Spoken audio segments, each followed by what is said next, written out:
English Shorthand Dictation. Ready, start. It was a great act of service to this country that Jawaharlal ji introduced planning in this country. But the planning that was introduced did not achieve what it had to achieve.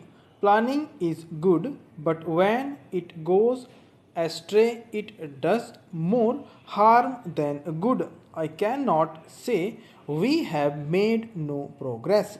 We have made progress. We were not manufacturing even as pin in this country when we become free. Even the spindle to the spinning wheel had to be imported. That position has changed, and we are producing not only steel, aluminium, or all the materials of the railway or sugar machinery or electric machinery. We can even produce a steel mill now. But with all this advance in heavy industries, the dissatisfaction today is much greater than we became free. While prosperity in some sections has increased substantially or even perceptible when it is compared to the progress made by the affluent people. There is a great dissatisfaction because their expectation, which is not very high in my view, is not fulfilled. And this is where planning has not succeeded in creating conditions which would remove this dissatisfaction and create a feeling of not only satisfaction but an atmosphere of hope and courage so that we may face our problems with greater confidence and with greater efficiency. Heavy industries are necessary to some extent, especially in items like the railway materials or electric machinery or other machinery or steel or aluminium or metals or machines required for these purposes. Consumer goods, which are far more essential for the poor and not only for the every person in society, are uneconomic to produce in heavy industries. They can be more conveniently produced, more easily produced, and produced with much less capital per capita or per man employed in small and cottage industries than in the bigger industries. This is a controversial subject. In a heavy industry, to employ one man requires a capital of anything between rupees 25,000 and rupees 1,50,000, whereas for cottage industries, the investment per person employed would not exceed rupees 500. It may be less than that in many cases. In the employment problem in this country is a most serious problem because without removing unemployment we can never bring in happiness for our people. Therefore, we must fight it on a war footing. All this requires full attention and a change in attitude to planning as regards priorities, also as regards methods. All this has happened because we began to imitate the West and the Western affluent methods. They are good for them, but they are not good for us.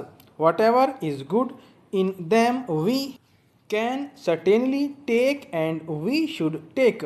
We cannot think we know everything and we have nothing to learn. We have much to learn from every person. This wisest man has to learn something from even a child. We have to learn a great deal from the whole world, and whatever we learn must be based on our foundations of culture, requirements of society, and our genius. This we have almost forgotten. This is the greatest misfortune of all of us.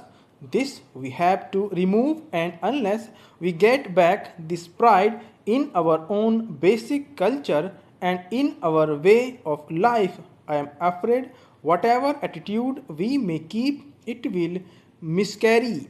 Any task can become successful only if it is taken up with a right attitude, in the right perspective, and with right means. Efficiency can be defined as the skill with which you can perform a task with the least labor, with the least expenditure of money, and with maximum contentment of doing it and of producing right things. Now, if you examine any task with the background, I am quite sure there will be little scope for disagreement. Our planning is thought in terms of large expenditure of money because we thought more of heavy industries. We should have attended to it first. Of course, major irrigation works are necessary. As a matter of fact, I myself have something in view which perhaps requires an expenditure of about rupees 15,000 crores for making canals in the north and in the south, which will be horizontal, connecting them with vertical channels with all rivers, so that we have a waterway system which will even be cheaper than the railway system, and no dearth of water for any irrigation throughout the country. As a matter of fact, there was a scheme with the East India Company and the British government earlier, before the railways had been planned, and there was a scheme for improving the waterway system, or having waterway system for transport and for irrigation. But they found that if that was taken up, they will have very little to import from England, and therefore they decided in favor of railways, where everything was imported from the Britain. Stop.